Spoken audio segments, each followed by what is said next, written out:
ရှိခိုးချမ်းပြီးတဲ့ခါမှာမိမိတို့ခန္ဓာကိုယ်ဣရိယာပုဂ္ဂိုလ်ချမ်းသာမြည်တဲ့ဣရိယာပုများသို့ပြုပြင်ပြင်ဆင်ကြပြီးတရားတော်ရဲ့ပေါ်မှာလေးကတူပြုကြကုန်လျက်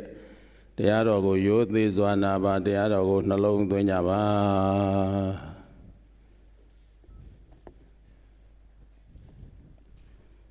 ယနေ့သာသနာတော်နှစ်2569နှစ်မြမကောဇာတက္ကရီ1389ခုနှစ်ဝါဆိုလပြည့်ကျော်6ရက်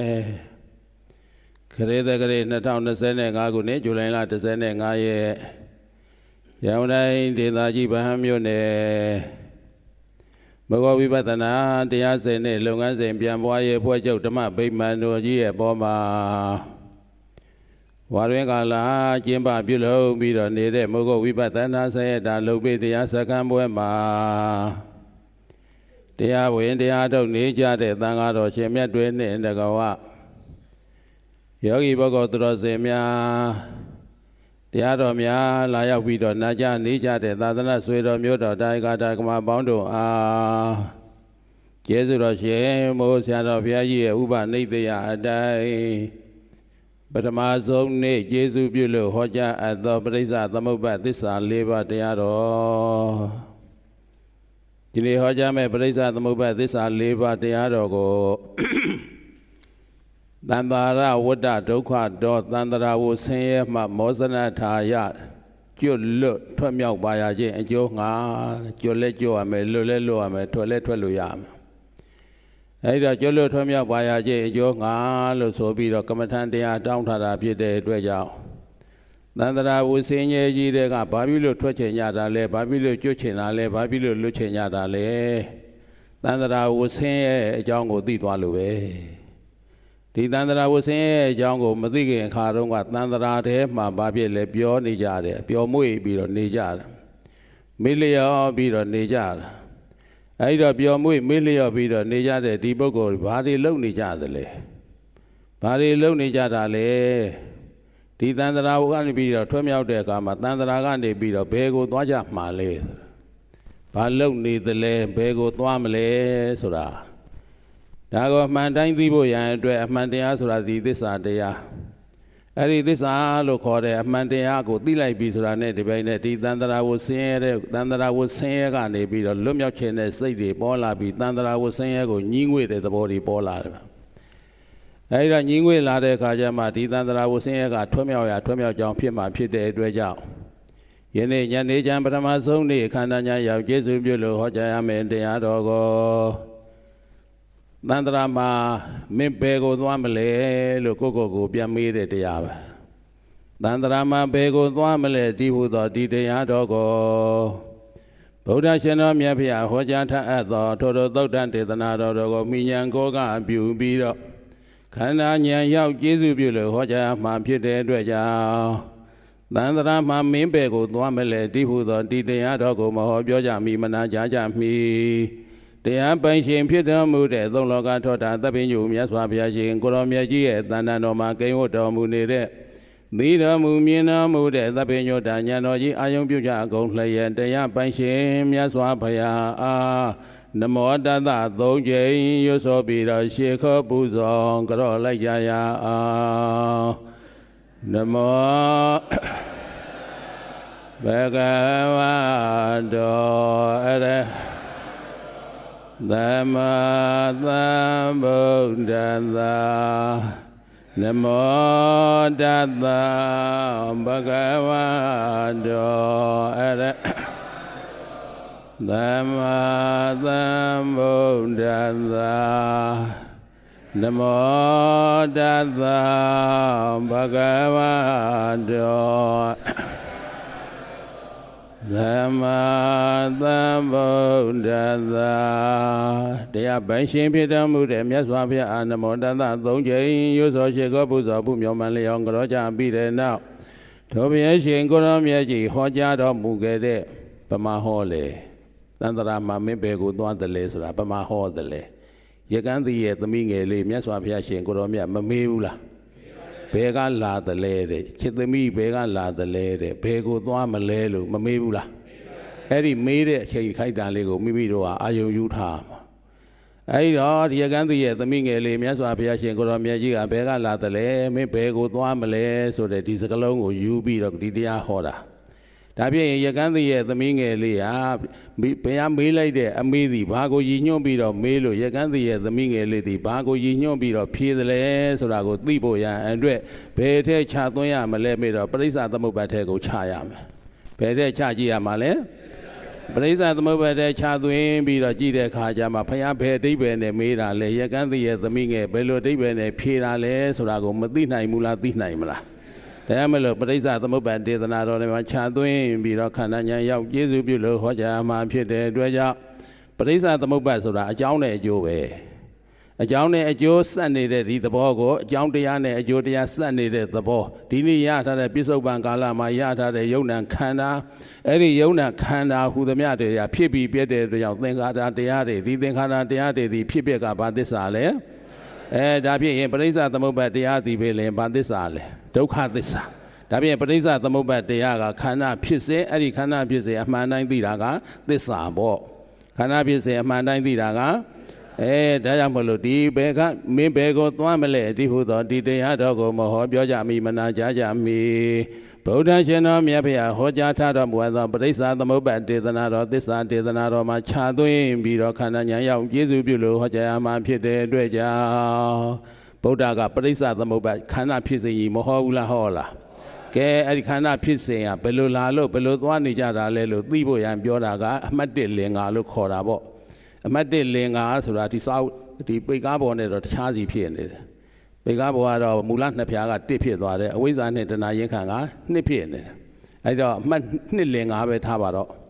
အဲ့တော့အမှတ်2လင်္ကာလို့ခေါ်တယ်အဝိဇ္ဇာနဲ့တဏှာရင်းခံစရှိသောလင်္ကာဘိုက်ကိုလည်းရွတ်ဆိုပြီးတော့ပူဇော်လိုက်ကြရအောင်ဝိဇ္ဇာတဏှာယင်ခံဥပါဒကံအောင်ယုံနံဘောဘေမမျိုးမျိုးမအဘေအမြင်မပြတ်ဆက်ဆက်သိဟံကံကြောင့်နာယောနာယောကြောင့်ကံအပံပံဖြစ်ပြန်ဤအလျောပြေမသကြသသည်မြတ်ကထင်ရှား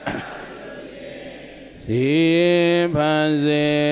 အကြောင်းရင်းကြောင့်လူနာမြတ်စွာသတ္တဝါ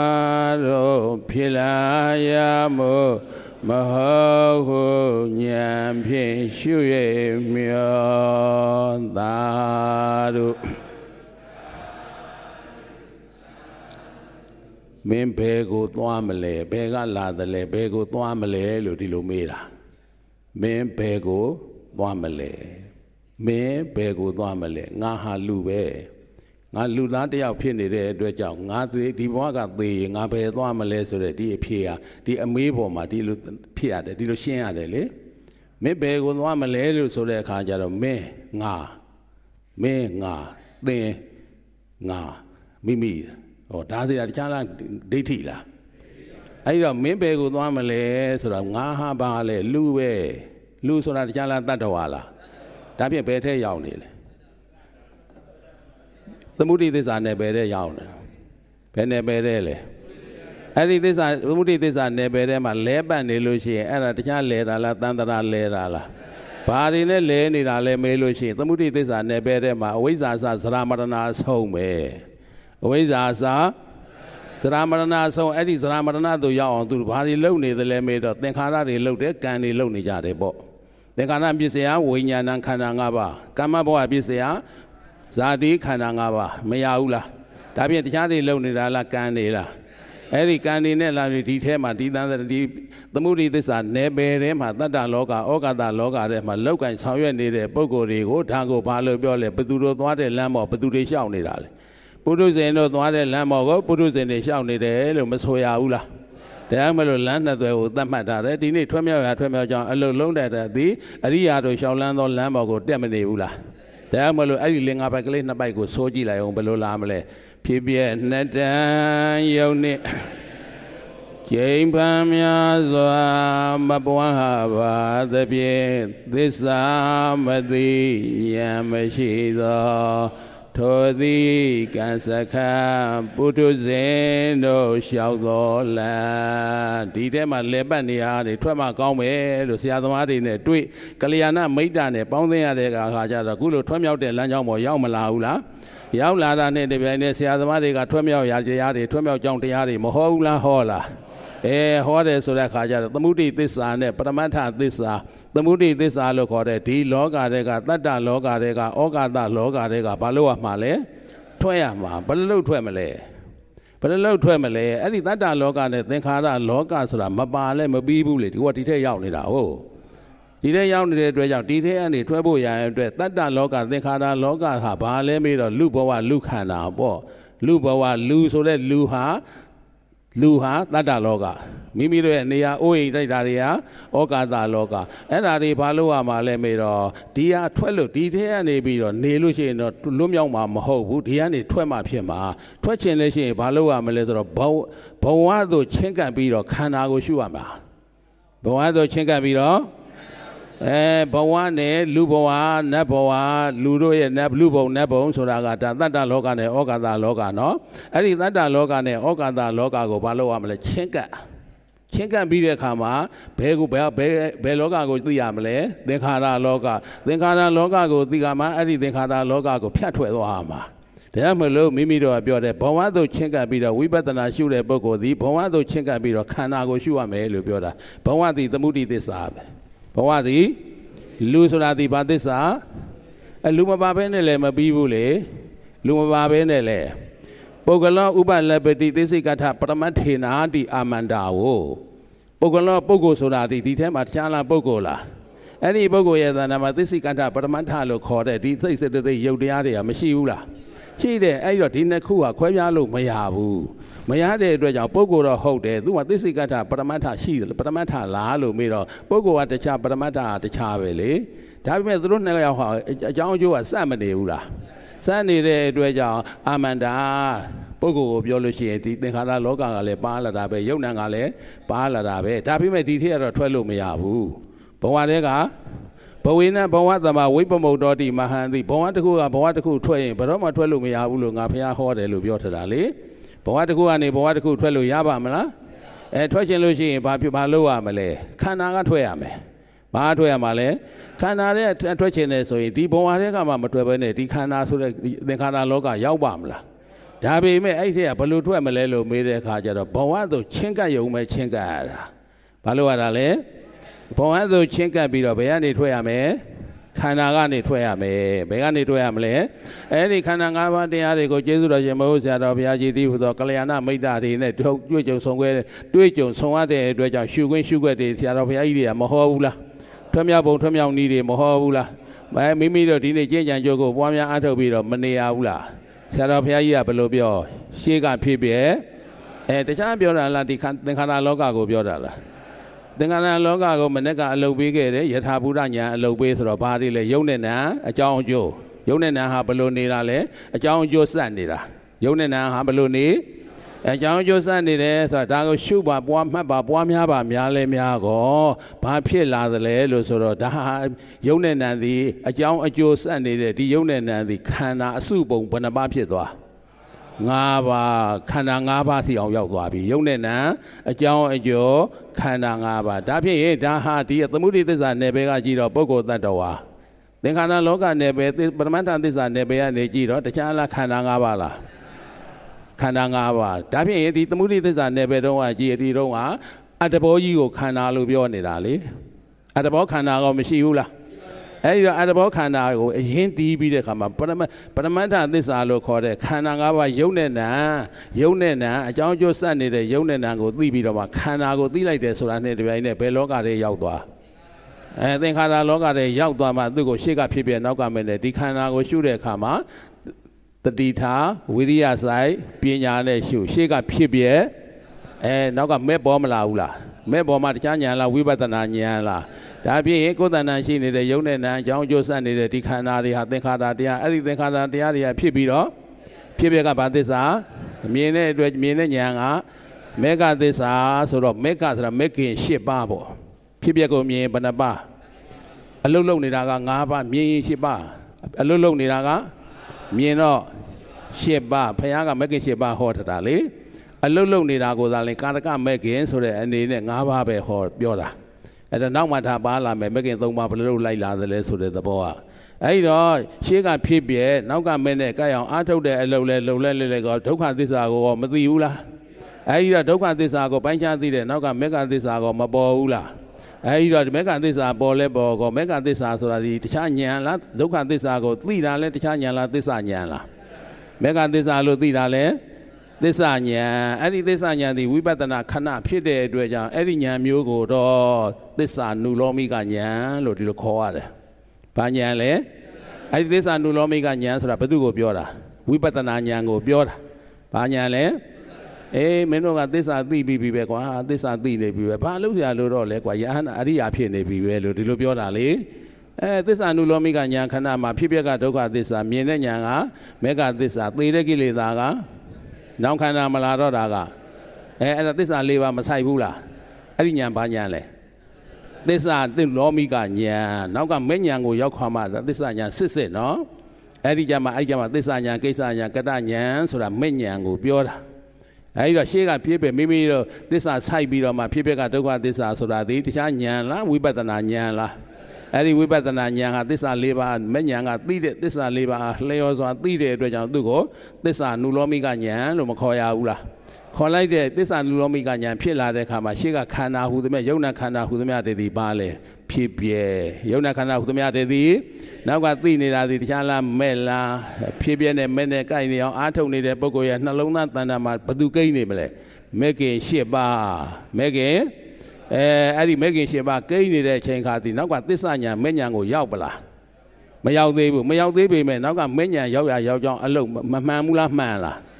ဒါဖြစ်ရင်ဒီဖြစ်ပြနဲ့မဲ့အောင်ကြိုက်နေအောင်ရှုတာဒီတခြားလမ်းလားဉာဏ်လမ်းလားအဲ့ဒီဉာဏ်လမ်းပေါ်ရှောက်လှမ်းနေတာဒီဘယ်သူတို့ရှောက်တဲ့လမ်းလဲ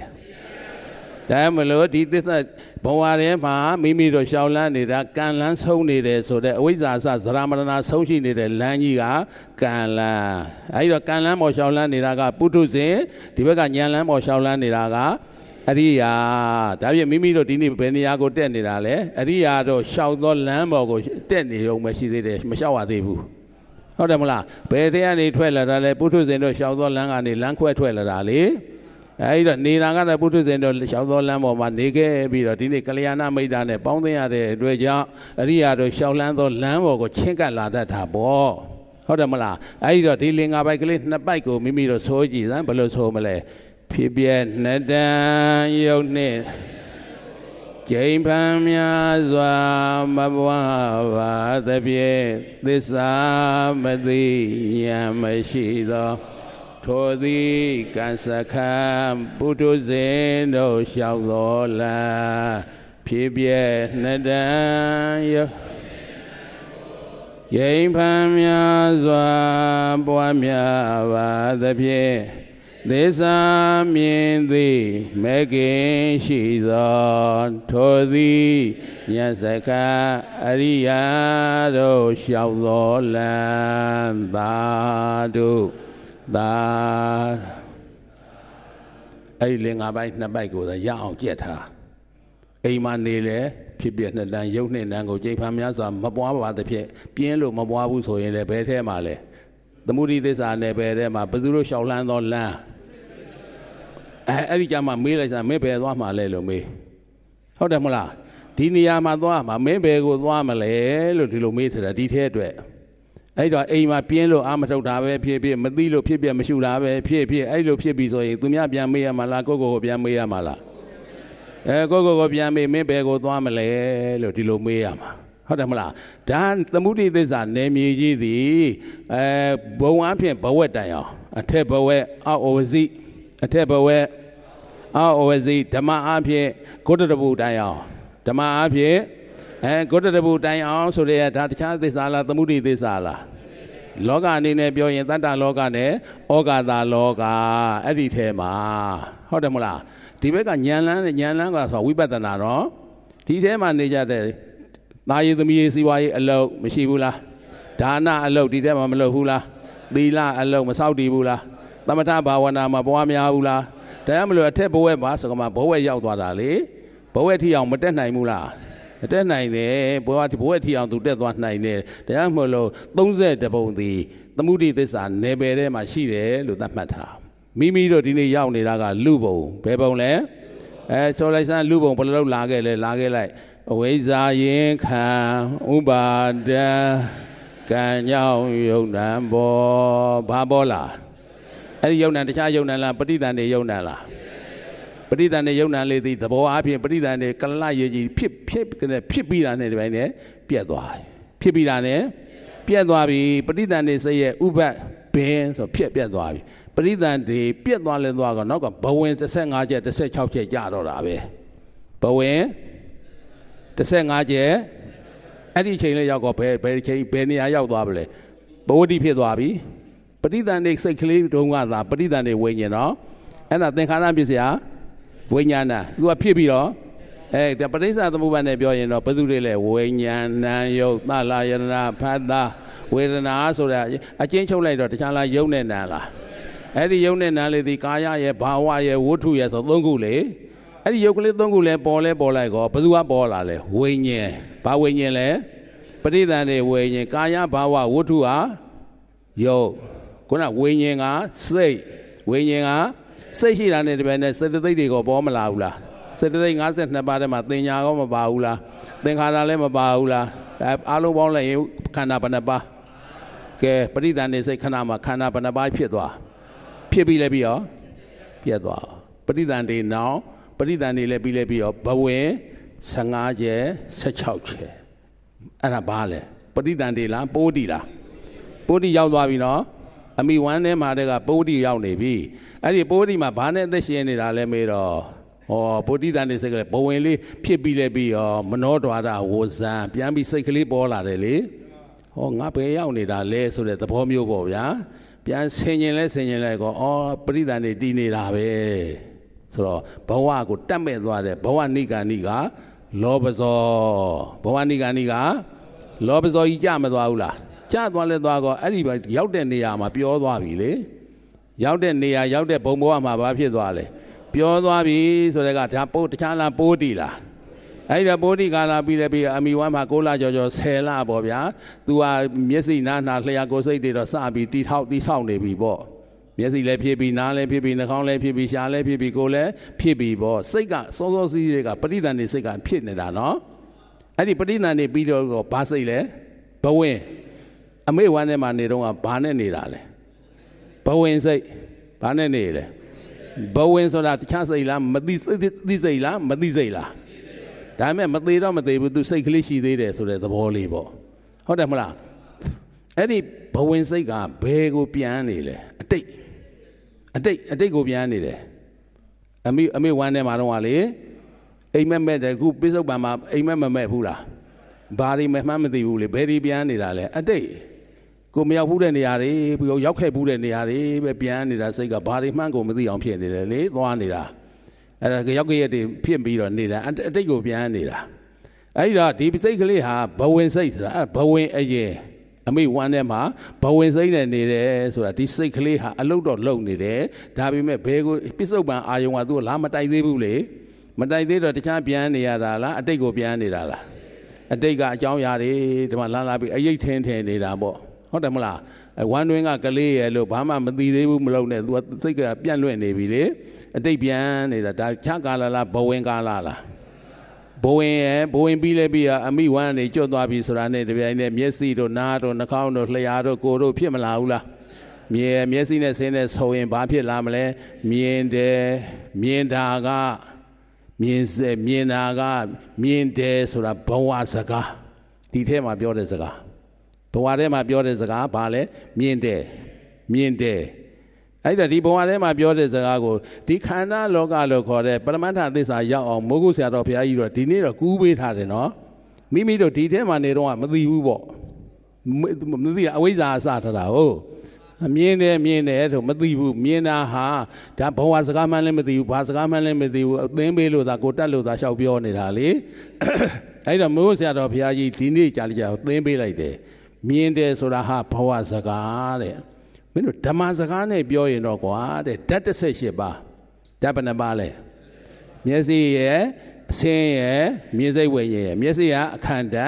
အဆင်းကမြင်စိတ်ကဒါမှမဟုတ်မြင်တယ်ဆိုတာတခြားမဟုတ်ဘူးတဲ့မျက်စိနဲ့ဆင်းနဲ့ဆုံလို့မြင်စိတ်ပေါ်တာတဲ့ဘာလဲဘယ်သူကပြောမဟုတ်ဆရာတော်ကြီးကပြောတာကလျာဏမိတ်တာလို့ခေါ်တယ်မိကောင်းဆွေကောင်းကြီးကပြောတာလေမျက်စိနဲ့ဆင်းနဲ့ဆုံလို့ဘာဖြစ်တာလဲအဲ့ဒါ तू ကဘာစကားလဲမေးတော့ဓမ္မစကားဘာစကားလဲကိုပြောတာကဘဝစကားမဟုတ်ဆရာတော်ကြီးသင်ပေးတာကဓမ္မစကား तू ကသင်ကျင်တိုင်းသင်တာလားတဲ့အကိုကမရှိလားဆိုတော့ရှိတာပေါ့အကိုကရှိတာပေါ့ဘသူဟောလဲဖယားဟောတယ်ဖယားမှာလမ်းဆုံးမှမှန်မယ်နော်ဖယားကဟောတယ်တဲ့ဖယားဟောတာကတခြားစကားလားဒေသနာစကားလားဘယ်လိုဟောလဲလို့မေးတဲ့အခါကျတော့ဘုရားကဟောပြလိုက်ပြီးပြစ္ဆုတ်ပံကာလမှာဖြစ်ပေါ်လာတဲ့သင်္ခါရပစ္စယဝိညာဏံပရိသန္တိဝိညာဉ်ပရိသန္တိဝိညာဉ်ပြီးလဲပြီးတော့ကိုယ်တဏ္ဍာမှာတခြားလားဘဝင်အရင်လားအဲ့ဒီဘဝင်အရင်ရှိနေတဲ့အထဲမှာရှိတဲ့မိမိရဲ့တဏ္ဍာမှာမျက်စိနားနှာခေါင်းလျှာကိုယ်စိတ်ကမပါဘူးလားပါလာတယ်လားကောအဆင်းအာယုံကပြင်ပကလာမတိုက်ဘူးလားအဆင်းကလည်းလာတိုက်လိုက်ကောဘဝင်အရင်ကိုဖြတ်ပြီးလဲပြီးတော့မျက်စိကိုသွားတိုက်မိတာလေမျက်စိကြည်လေးသွားတိုက်မိလဲမိတော့ဘဝင်အရင်လဲပြတ်သွားလဲသွားတော့တခြားလားမြင်တယ်လားမြင်စိတ်ဝိညာဉ်ပေါ့ဘာဝိညာဉ်လဲအဲဒီတော့ဒီမြင်စိတ်ဝိညာဉ်လေးပေါ်လာတာကိုမဟုတ်ဆရာတရားမျက်စိနဲ့ဆင်းနဲ့ဆုံလို့မြင်စိတ်ဝိညာဉ်ပေါ်တာပေါ့လို့ဒီလိုပြောတာဒါဓမ္မစကားဘုရားကဘယ်လိုဟောလိုက်လဲမေးတော့စက္ခုံစပဋိစ္စရူပေစဥပ္ပဇ္ဇတိစက္ခုဝိညာဏံဒိဏံသင်္ကတိဖတ်သောဖတ်တာပစ္စယဝေဒနာပစ္စယတဏှာပစ္စယတဏှာဥပါဒံရောက်မသွားဘူးလားရှေ့ဆက်လားနောက်ဆက်လားနောက်ဆက်ကြီးဖြစ်တဲ့အတွက်ကြောင့်ဘဝင်အရင်ကြီးကဟိုတိတ်ကာလကနေစီးဆင်းလာတာနော်ဝိညာဉ်အသင်္ခါရဝိညာဏံယုတ်သလာယတနာဖန်သာဝေဒနာကိုယ်တဏ္ဍာမှာဘဝင်အရင်ကြီးနော်ဝေဒနာလည်းပြီးရောတဏှာဥပါဒံကာမဘဝဇာတိဖြစ်ပြီးတော့ပြတ်သွားပြန်ဒါပေမဲ့ဖြစ်မှန်းပြမှန်းလည်းကိုမသိဘူးလေအဲ့ဒါဘဝင်အရင်ပေါ်မှာဒီမြင်စိတ်ဝိညာဉ်လေးဖြစ်လာတယ်ဆိုတာလည်းသိရလားမသိမေးရောပဲလေငါမြင်တယ်လို့အဲ့ဒါကိုမပြောဘူးလားအဲ့တော့ငါမြင်တယ်လို့ပြောတဲ့အခါကျတော့ကိုကမျက်စိနဲ့ဆင်းနဲ့ဆုံလို့မြင်စိတ်ပေါ်တာလို့မုဂုဆရာတော်ကြီးကဓမ္မစကားပြောလိုက်တယ်ဘုရားကတရားဟောတာကဘယ်လိုပြောလဲမြင်ထားတဲ့တပြိုင်နဲ့စက္ခုံစပဋိစ္စရူပေစဥပ္ပဇ္ဇတိစက္ခုဝိညာဏနှစ်နံပါတ်အကွက်ကစတာလေဝိညာဉ်ပိုးတိဝိညာဉ်ဘယ်နှပါလဲ6ပါးပိုးတိဝိညာဉ်ဘယ်သူတွေလဲစက္ခုဝိညာဉ်သောတကာဏဝိညာဉ်ဇိဝဝိညာဉ်ကာယဝိညာဉ်မနောဝိညာဉ်ဘာဝိညာဉ်လဲပိုးတိဝိညာဉ်အဲ့ဒီပိုးတိဝိညာဉ်ကဘဝင်အရင်ကိုဖြတ်ပြီးမှသူကပေါ်လို့ရတယ်ပိုးတိဝိညာဉ်မပေါ်ရင်ဘဝင်အရင်ကြီးနဲ့စီးဆင်းနေတယ်လူဘဝဘဝင်အရင်ကြီးကစီးဆင်းနေတယ်ခုနေအေယာဝတီမြေကြီးစီးဆင်းမလာဘူးလားစားတော့သူတော့စီးဆင်းနေတာပဲနေ့လည်းစီးဆင်းမှာပဲညလည်းစီးဆင်းမှာပဲသွားကြည့်လည်းစီးဆင်းမှာပဲမကြည့်ပဲနေလည်းစီးဆင်းနေတာပဲကိုကသွားကြည့်တဲ့အခါကျမှရေရင်ဒီမှာစီးနေတာပဲဆိုမြင်တာလေးကခုမှပေါ်မလာဘူးလားကိုမြင်တဲ့ရေကခုမှစီးဆင်းလာတာဘေးကနေဝင်လာတဲ့ရေတွေကဒီမြောင်းနေချောင်းနေမြောင်းနေရနေပြီးတော့ဒီမြစ်ထဲကိုစီးဆင်းတာလေစီးဆင်းသွားတာအဲ့ဒါပိုးတိဝိညာဉ်ဘေးကချောင်းနေမြောင်းတွေကစီးဆင်းလာတာကဘာဝိညာဉ်လဲပိုးတိဒါမှမလို့မျက်စိနဲ့ဆင်းနေဆုံးလဲမြင်စိတ်ကလေးလဲပေါ်လိုက်ကောဘာဝိညာဉ်လဲအောက်မှာကဘာရှိတယ်ဘဝင်ဝိညာဉ်ရှိတယ်ဘဝင်ဝိညာဉ်ကနတိသောတော်ဝိယမြေအရင်တသွင်းသွင်းစီးနေတယ်လို့စီးမနေဘူးလားအဲ့ဒီပေါ်မှာမှဒီမျက်စိနဲ့ဆင်းနေဆုံလို့မြင်စိတ်ပေါ်တာမျက်စိနဲ့ဆင်းနေဆုံလို့အဲ့ဒါဘာဝိညာဉ်လဲပိုးတိဝိညာဉ်ဘာဝိညာဉ်လဲအဲ့ဒီပိုးတိဝိညာဉ်လေးမြတ်စွာဘုရားကဘယ်လိုဟောလဲစက္ခုံစပဋိစ္စရူပေစဥပ္ပဇ္ဇတိစက္ခုဝိညာဏံဒိဏံသင်္ကတိဖတ်သောဖတ်တာပစ္စယဝေဒနာဆိုတော့နှစ်နံပါတ်အကွက်ပြီးသွားအောင်နော်သုံးနံပါတ်အကွက်လေးရောက်ကောသုံးနံပါတ်အကွက်အစဘသူလဲတဏှာအဝိဇ္ဇာနဲ့တဏှာကိုအရင်ခန္ဓာတဲ့ကြောင့်တဏှာစတာဒီတခြားလားနောက်ဆက်လားနောက်ဆက်တဲ့ဝင်မသွားဘူးလားဟိုအတိတ်ကစီးဆင်းလာတဲ့ရေရင်ကြီးနဲ့ရောသွားပြီလို့ပြောတာဘယ်ကြရောလဲဝေဒနာပစ္စယတဏှာလေးကြောင့်ရောသွားတယ်ဘယ်ကနေဝင်လာတာလဲပိုးတိဝိညာဉ်ကဝင်လာတာမြင်စိတ်ဝိညာဉ်ဆိုတဲ့ဝိညာဉ်လေးကနေပိုးဝင်မလာဘူးလား ဝင်လာလိုက်တဲ့မြင်စိတ်ဝိညာဉ်ပေါ်တာနဲ့တပြိုင်တည်းဘယ်သူတွေပါလာလဲဝိညာဏယုတ်သာလာယတနာဖတ်တဝေဒနာဒီ၅ပါးဒါပြစ္ဆုတ်ပံအကျိုးတရား၅ပါးနော်မြင်စိတ်ဝိညာဉ်လေးအဲ့ဒီ၅ပါးကနေပြီးတော့နောက်ကဝေဒနာပစ္စယတဏှာလဲဆိုလဲဆိုတော့အတိတ်ကစီးဆင်းလာတဲ့ရေရင်ရောကြီးနဲ့ရောသွားရောပြီးမျောပါသွားပြီဟုတ်တယ်မလားဓမ္မဟိုသမုဒ္ဒရာပင်လယ်ကြီးတဲ့ရောက်မှာလေပမုဒ္ဒရာပင်လယ်ကြီးတဲ့ရောက်မှာအဲ့ဒါမြတ်စွာဘုရားကဟောလိုက်ကောဝေဒနာပစ္စယတဏှာပစ္စယဥပါဒါနပစ္စယဘဝပစ္စယဇာ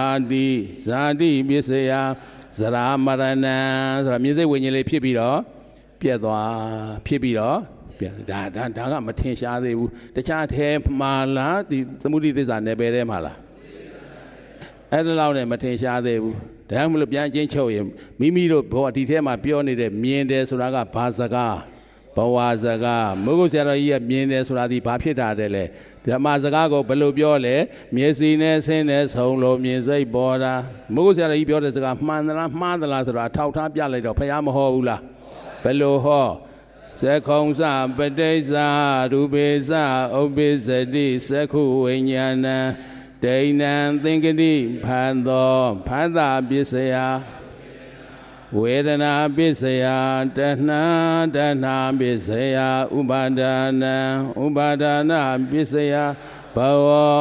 ဝပစ္စယဇာတိပစ္စယဇရာမရဏဆိုနောက်ဇရာမရဏဖြစ်ပြီးတော့ပြက်သွားကဲတဲ့နားကိုအတန်လာမတိုက်ဘူးလားဘယ်အရင်ပြက်သွားဘဝင်အရင်အတိတ်ကစီးဆင်းလာတဲ့ဘဝင်အရင်ပြတ်မသွားဘူးလားပြတ်သွားလဲတော့ကဘာစိတ်ဝိညာဉ်လေးပေါ်လာကြားစိတ်ဝိညာဉ်ဒါကြားတယ်မိမိတို့ကဘယ်လိုပြောကြားတယ်မဟုတ်ဆရာတော်ကြီးကဓမ္မစကားအနေနဲ့ဘယ်လိုပြင်လိုက်နာနဲ့အသံနဲ့ဆုံးလို့ကြားစိတ်ပေါ်တာသူကအလကားပြောနေတာလားဖယားဟောတဲ့အတိုင်းပြောတာလားဖယားဟောတာကဒေသနာစကားဖယားဟောတာက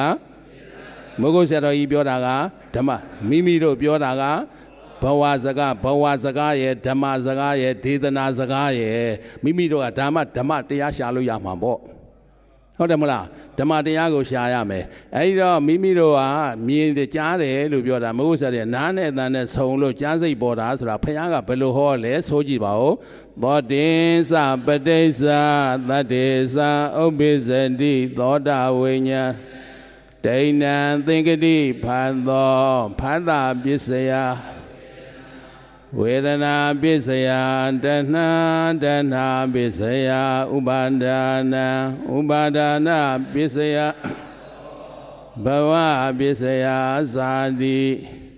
တိပစ္စယဇရာမရဏသောကပရိဒေဝ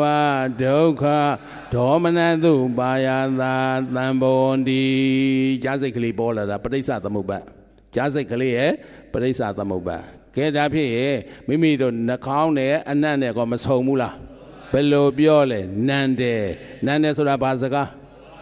မဟုတ်ဆရာတော်ကြီးကဓမ္မစကားဘယ်လိုပြော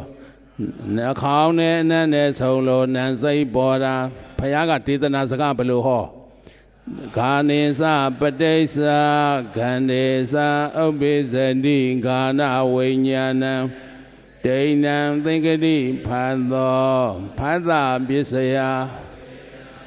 ဝေဒနာပစ္စယတဏှာပစ္စယဥပါဒါနဘဝပစ္စယဇာတိပစ္စယဇရာမရဏနာနဲ့ဆိုတဲ့ကလေးဖြစ်ပြီးတော့ပြတ်သွားဘာလေးကြိုင်ခဲ့တတ္တိလေးဘာလေးကြိုင်ခဲ့တတ္တိအဲ့ဒီတတ္တိလေးဟာဘာတတ္တိလဲမေးတော့ဒိဋ္ဌိအုပ်ချုပ်ထားတဲ့ငါမြင်တယ်လို့ပြောတာဖြစ်တဲ့ကြောင့်ဒိဋ္ဌိအုပ်ချုပ်ထားတဲ့ကံရဲ့တတ္တိလေးဒိဋ္ဌိအုပ်ချုပ်ထားတဲ့ကံရဲ့နောက်က အုပ်ချုပ်တာကတဏှာရဲ့မာနရဲ့ဒိဋ္ဌိရဲ့လေတဏှာရဲ့တဏှာအုပ်ချုပ်တဲ့ကံရဲ့တတ္တိမာနအုပ်ချုပ်တဲ့ကံရဲ့တတ္တိဒိဋ္ဌိအုပ်ချုပ်တဲ့ကံရဲ့တတ္တိလေခန္ဓာကိုယ်ထဲမထည့်လိုက်ဘူးလားဘယ်ချိန်မှထည့်လိုက်တာလဲကမ္မဘဝပစ္စယဇာတိဆိုလဲဆိုတော့ထည့်လိုက်တာထည့်လိုက်တော့ဘယ်ထက်ရောက်သွားအိတ်ထက်ရောက်သွားပြီခန္ဓာထဲရောက်သွားပြီလေခန္ဓာထဲမှာအိတ်ကြီးရှိတယ်လေတိုလီမုစ္စာတွေထည့်ထားတဲ့အိတ်ကြီးမရှိဘူးလားဘယ်လောက်များလဲတပိဿာထည့်တော့ထည့်လိုက်တော့ဘာဖြစ်သွားလဲ သင်္ခါရထဲလဲထဲလိုက်ကောတဏှာအုပ်ချုပ်တဲ့ကံဒိဋ္ဌိအုပ်ချုပ်တဲ့မာနအုပ်ချုပ်တဲ့အထေကိုနဲ့ထဲတာလားတတ္တိလားဘယ်လောက်များနေပြီလဲတပိဿာပဲ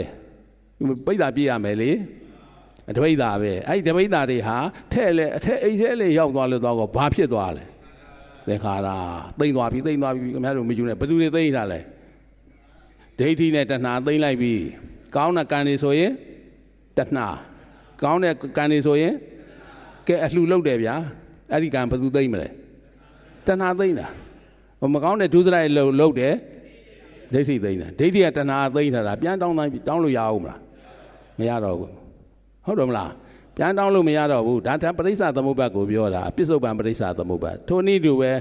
ရှားနဲ့ရတာနဲ့စားတယ်လို့ဒီထဲမှာမပြောဘူးလားအဲ့ဒါနေ့တိုင်းပြောနေတဲ့စကားဖြစ်တဲ့ကြောင့်ဘာစကားမဟုတ်ဆရာတော်ကြီးအဲ့ဒီဘဝစကားကိုဘယ်လိုပြောသင်ပေးဓမ္မစကားအနေနဲ့ရှားနဲ့ရတာနဲ့ဆုံလို့စားစိတ်ပေါ်တာဖယားကဘယ်လိုဟောဇိဝင်းစပဋိစ္စရသေစဥပ္ပိစတိဇိဟွာဝိညာဏံဒိဏံသင်္ကတိဖန်သောဖတ်တာပစ္စယဝေဒနာပစ္စယတဏှာပစ္စယဥပါဒါနပစ္စယကမ္မဘဝပစ္စယဇာတိပစ္စယစားတယ်ဆိုတာလေးဖြစ်ပြီးတော့ဟေးဘယ်သူစားလဲဒီထဲမှာပြောတာကအမိုက်တိုက်ကြီးကြနေတဲ့အတွက်ကြောင့်ပတ်ဝန်းကျင်ကလည်းမှောင်ရင်တွင်းကလည်းမရှင်းတဲ့ပုဂ္ဂိုလ်တယောက်ကဘယ်သူစားတယ်လဲငါစားတယ်ဒါဖြင့်ဒီကံဒီဘယ်သူအုပ်ချုပ်တဲ့ကံဒိဋ္ဌိအုပ်ချုပ်တဲ့ကံချစ်တဲ့ခင်တဲ့မြင်တာနဲ့ခင်တယ်ဆိုတဲ့ကတခြားဘယ်ကံလဲကြည့်လို့ကိုမဝဘူးလို့ဆိုတာဒီတဏှာအုပ်ချုပ်တဲ့ကံဖြစ်ပြီးတော့ပြက်သွားပြီလေပြီးတော့ခန္ဓာကိုယ်နဲ့ထည့်လိုက်ကောအတွင်းနဲ့ရောက်သွားကောဘာဖြစ်သွားလဲသင်္ခါရဟုတ်နောက်ကိုပို့လိုက်ပြီအတိတ်ဖြစ်သွားပြီလေအဲဒီတော့မိမိတော့အချင်းချင်းတွေပေါ့ဗျာဟိုတုန်းကစီးပွားရေးတွေကျောင်းနေတုန်းကလည်းအတူတူတငယ်ချင်းတွေလေအလုပ်ကလေးပါလေကလေးလေးကြီးလာတော့တယောက်နဲ့တယောက်ကကွာသွားပြီစီးပွားချင်းလည်းကွာမသွားဘူးလားအိမ်အောင်ရသားကြတာတွေလည်းကွာသွားတခုခုကြဖြစ်ကုန်ရပြီပေါ့လေသူ့ဘဝသူသွားသူ့ဘဝသူလျှောက်ကိုလန့်ကိုလျှောက်ကြတာလေ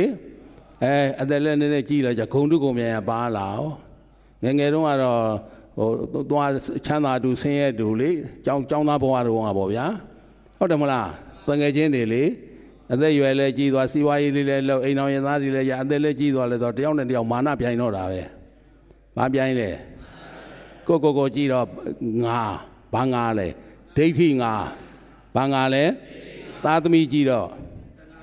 ဘေးလူကိုကြည့်တော့ငကားမှန်းသိအောင်တော့အမောက်ထောင်ပြအောင်ပါပဲဒီကောင်ကငါပြလောက်တယ်ငါကြွားတော့တာမခံရင်လို့ပါဆိုတာအဲ့ဒါလူစိမ့်ကိုပြောတာမဟုတ်ဘူးခင်ဗျားတို့ငယ်တော့တငယ်ချင်းနေရတာဟုတ်တယ်မလားမာနလေတချို့ကပြောသေးတယ်လင်ကုံမောက်သွားတာဘာကုံမောက်သွားငါတော့မသိကြအောင်ဆောင်းတယ်ငယ်တော့ကဘယ်လိုညွားညာငယ်ကျုံငယ်နာပေါ်တော့တာမာနလေမရှိဘူးလားဘာလုံးလဲငကားမှန်းသိအောင်အမောက်ထောင်ပြလိုက်ပေါ့ဟာအရှုံးမပေးနဲ့လျှော်မပေးနဲ့လို့ပြောတာမာနအုပ်ချုပ်တယ်သူများမျက်စောင်းထိုးလိုက်ရင်အဲ့ဒါပါလေမာနအုပ်ချုပ်တယ်ကံအဲ့ကံလှုပ်တုံးကတော့ကံဖြစ်ပြီးလည်းပြီးရောပြက်သွားပြီးတော့တခြားလားတတ္တိလားအဲ့ဒီတတ္တိလေးပဲထည့်လိုက်ခန္ဓာကိုယ်ထဲမှာနော်အတိုလီမုစ္စာတွေထည့်တဲ့အိတ်ကြီးခန္ဓာကိုယ်ထဲမှာအဲ့ဒါတပိဿာရှိတယ်လို့ပြောတာကဲဒါဖြစ်ရဲ့မိတော့ဒီနေ့ယောဂီဖြစ်နေလုံနေတော့မှဆွမ်းအာဟာရတွေမသုံးဆောင်ဘူးလားဆွမ်းစားတာလားထမင်းစားတာလားအဲ့ဒီအစာပြင်းရမှာခင်ဗျားတို့ဟုတ်တယ်မလားထမင်းစားတယ်ဆိုရင်အိမ်မှာစားတာထမင်းစားတာဒီနေ့ကမှဓမ္မလမ်းကြောင်းပေါ်ကြတော့ဆွမ်းစားတာဘာစားလဲဘာပြင်းတာလဲအမှတ်ပြင်းတာခင်ဗျားတို့အမှတ်မှားနေတာဒီထဲမှာအမှတ်မှားအတိမှားအယူမှားကြီးဒါမှမဟုတ်ရိတ်တာဝင်တဲ့အခါမှာတဲ့လူဝိလူစားကြောင်တောင်ကြားတာနဲ့မလုံနဲ့တဲ့ယောဂီအဝိဝိပါလို့တချို့ကပြောတယ်ငါတို့ကမလိုက်နာဘူးကိုရှိမှကိုဝိလို့ရမှာပေါ့မလုံနဲ့အဲ့ဒါအမှတ်ပြောင်းတာအဝိထဲကိုနာမည်ပြောင်းနေတာအမြင်ပြောင်းနေတာသင်ညာပြောင်းရမှာလေဒီထဲမှာအမှတ်မှားအတိမှားအယူမမှားခဲ့ဘူးလားမှားခဲ့တာဖြစ်တဲ့ကြောင့်ဆွမ်းသင်္ကန်းကြောင်းဆေးဆိုဘုရားကခွင့်ပြုတာလေမိမိတို့နေတော့တခြားလားအိမ်လား မိမိတို့နေတော့တဲ့ဒီနေရာရောက်တဲ့ခါကျပြောင်းလိုက်စမ်းဓမ္မဘက်ကိုပြောင်းလိုက်တော့ကြောင်းလို့ဒီလိုပြောတာနော်ကြောင်းလို့ပြောပြီးတဲ့ခါကျမိမိတို့စားဆေးတောက်တယ်ပေါ့ဗျာပါရစီတမောဘာညာနဲ့ရှောက်တောက်တာအဲ့ဒါတွေနဲ့မရဘူးဆေးတောက်တာပဲဆေးလို့မြည်တတ်မှာ